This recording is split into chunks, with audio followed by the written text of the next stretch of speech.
today. I apologize. My name is Charles Sine, CEO of Anti-Fragility Health. So we're taking a step away from our very amazing series. Some of you are too excited about it, and some of you are getting bored already. So I thought, let me step away from it and talk about something that's very important and very timely and very relevant. And that is antibody testing considerations. It's really important that in this time, as we have people in different states, people who are asymptomatic, people who are symptomatic, people who have been vaccinated first dose, and people who've been vaccinated second dose. So we now have a collection of people responding to both the flu, the COVID, and all the things that are impacting our immune system. This conversation is not about COVID, it is about antibody testing. And what does antibody testing cover? So we're going to start with a demonstration of testing for antibodies. And so the product that we have using for our antibody testing, it has an FDA EUA biocredit. It's for COVID-19 IgG and IgM combo. So it's testing for both. This product has EUA approval, and it's a rapid test, and the results typically available between 15 to 20 minutes. So we're going to do a sample process. My clinicians are going to come up. We're going to test. Both of them have been vaccinated, and they are both wearing masks and very protected, but I have to speak to you so that you can hear me. That's why I'm not wearing a mask. I apologize if you're offended by that, but I'm sorry. My voice is much more sexier when I'm wearing a mask, and I don't want to distract you. So, okay, so Ellie, come up. Let me introduce you. So Ellie is our testing nurse. She's going to be conducting the test. Ellie has done more than thousands of testing for both antibody and for COVID, for antigen. So typically we do two testings in our clinic. We do antigen testing, which is the test to see if you have an infection, an active infection, and we do the antibody test to see if your body has responded with the underlying antibodies that we talk about. So we're going to introduce, again, Ellie has been vaccinated, both vaccinations or just one? Just one dose. Okay, so you've taken the first dose, the Pfizer vaccine, right? So Ellie has taken one dose, the Pfizer vaccine, and our patient for today for the testing is Dinah. Dinah has also been vaccinated once, the Pfizer dose. So Dinah is going to be tested for antibodies, right? Dinah is going to be tested for antibodies, and we are hoping that Dinah shows antibodies. Yes. Well, what happens if Dinah doesn't have antibodies? Then Dinah has to hurry and get the second dose, right? All right, so why don't you show us how you do it? So Dinah is sitting now, and don't forget that the antibody test is a blood test. The antigen test is a swab, where you swab deep into the nose to get to that place where at the end of it. So there's gonna prick her finger, and we're gonna collect the blood sample, and you're gonna watch Ellie do that. Ellie already has opened the test kit. That's how the test kit looks like, and she's gonna show you the whole process. So she's gonna prick now. If she pricked already, she will take some of the blood sample. She's pressing the finger to get the blood sample. So she puts the blood sample in the kit. She's drawing about 2 or 3 drops. Now, she then takes care of the patient, puts some tissue there so they can hold that and stop the bleeding. And then now she takes the preparation that she puts on the blood in the kit. And now we go into the stirring. You stir, or you just watch now and wait? Just wait. All right, so thank you guys. So now that they are waiting, we want to talk about why this test is a critical test. Again, let's go back. We're testing for two kinds of immunoglobulins.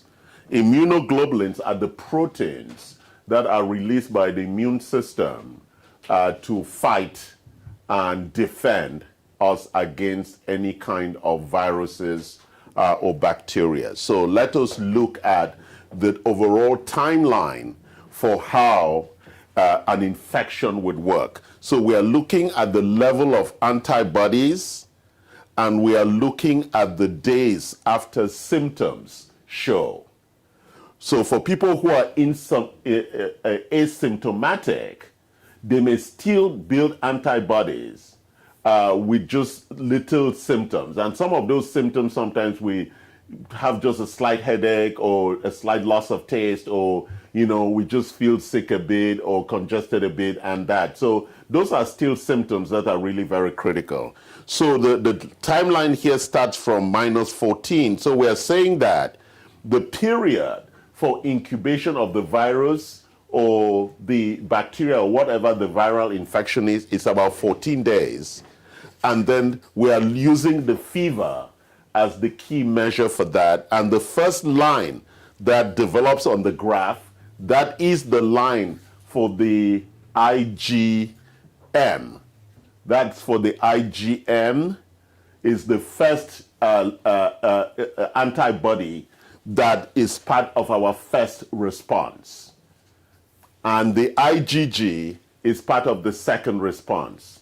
So typically, what we are recommending is that you should be testing anytime after 7 days of the infection or of the vaccination. So 7 days after your vaccine, because the vaccine is emulating an infection. And so some people will get fever and other things after the vaccine, because that is what the vaccine is supposed to stimulate. It's stimulating an infection. So testing for antibodies after 7 days would then show us, if you test within 7 days, and this is not like precise, it's different for different people, most of the immunoglobulins that we're going to notice are going to be IgM. If we test after between 7 and 28 days, we're going to be seeing both IgM and IgG. So the lines on the test are going to show both. And if it's more than 28 days after the vaccination or the infection, we'll be seeing mostly IgG, which is the longer term adaptive response of our immune system. So it's very important you understand that. So the question is, why should everyone do antibody testing? So for example, the serum, which is the blood sample, typically would contain antibodies, because whether you're symptomatic or not, the body's defenses are in a fight. So whether you're vaccinated or not, whether you're symptomatic or not, it is important that you check for antibodies. Antibodies are the proof that the body has built the required response for defense. So it's a very important marker and demonstration for that. The question we do not know, there are lots of questions we don't know. What about people who get vaccinated and don't develop the antibodies? Do they have protection? We don't know. Secondly, how long does the protection last? We do not know. So the only thing that you're only going to know are two big things. Two big things. Number one, you should test regularly for antibodies.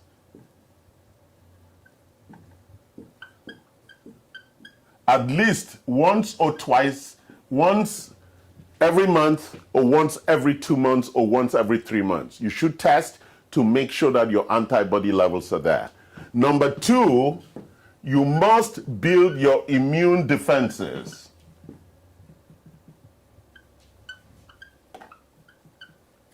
You must build your immune defenses. So we're saying that you need both protections. You cannot just rely on the body producing the immunoglobulins. Those immunoglobulins are proteins. Proteins are generated in the body from amino acids. Those are nutrients. So those nutrients are necessary for the building of the immune system. So if you don't have nutrients, the body cannot build the required lasting supply of immunoglobulins. So your macronutrients and your micronutrients are critical components in ensuring that the body continues to build and respond to continuous attack, because we do not know with the virus and the bacteria, as we now are finding out, some of the COVID patients are dying from pneumonia. So when you have been attacked by the virus for a sustained period and your immune system is weakened, then the bacterial attack steps in. So it's really important that we understand what the immune cells, the lymphocytes, and the bacilli, all the cells that are part of our immune system, we must understand that they need nutrients to sustain the fight. Those nutrients come from macro and micro. And in the micro component, we all understand what those things are that support as cofactors in the production of the immunoglobulins. Vitamin C, vitamin D3, vitamin A, selenium, zinc, copper, all those minerals are critical in ensuring to support the immunoglobulins in the fight to defeat the virus or the bacteria. So, number one, again, before we look at the test results, it looks like the test results are coming out. Number one, testing frequency is very important to assure you of your level of antibodies and the type of antibodies your body has produced, and therefore promising that you have and your body is responding appropriately to either the vaccine or the infection that you did get. Number two, your immune system is being depleted in the fight. The cells that are fighting are dying in the process. Therefore, we need continuous nutrients to support the body to build the proteins that support the immune system. So it is really critical that you have those two strategies in place. One, the testing to ensure what your levels are rather than stress and worry. And number two, that you're giving your body the nutrients to support the immune architecture. So Ellie is going to step up now and see what the results are saying. Are we ready for interpretation, or we need to wait a bit? Yeah, we are ready. So there are 3 lines. Yes. The first one is control. Okay, the first line, there are 3 lines in the kit. So show it to the camera so they can see the 3 lines. So the first line is the control, right? Then what is the control saying right now? It is like there's a red line. It means this test is valid. All right. So if there is a line, it means the test is valid. Yes. And what else is it showing? And then we do have like a line on the M Yes. and G, both. So we have both lines. So it means that how many days since vaccination are you, Dinah? 8. How many days since vaccination? 8 days. 8 days. So Dinah is 8 days since vaccination, and Dinah is already showing both IgM and IgG, right? That's really important. She's showing that her body actually is building the immunoglobulins for the fight. So thank you guys, appreciate that. So really important that you understand why this test is important. Last week we tested Ellie, and Ellie was showing both IgG and IgM, or just IgG? Just M. Just IgM. Yes. So you were showing just that it was in the early days of your response. Yes. And we tested some other people downstairs and they were showing just IgG, right? So it depends. So where you are in this picture IgG is the long-term antibody defense. IgG is when your body is in that response phase where it's built the first response with the IgM and it's building the second response, which is the adaptive response for the long term. And just IgM is immediately when your body is still in the infected state and your body is building its response.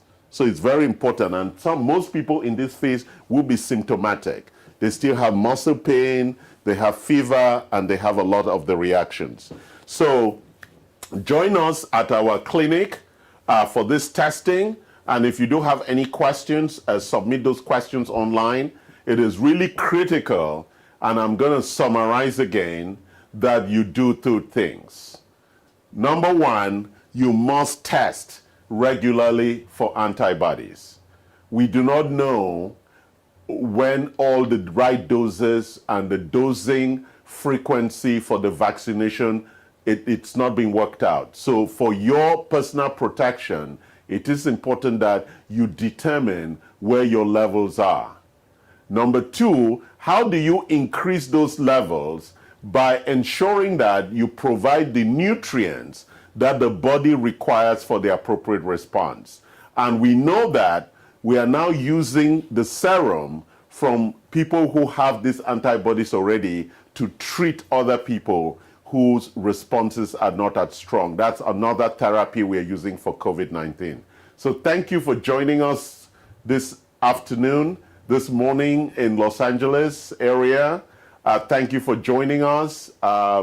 We're on the West Coast. We love you. Like us, love us. We are running live on YouTube and on Facebook. If you have any questions about antibodies and the testing, do send those questions, or you can come visit our clinic and get the test for yourself. Or you could look for testing centers that are testing using FDA authorized EUAs for the serology testing. Serology testing is serum testing where we're using the blood for that testing.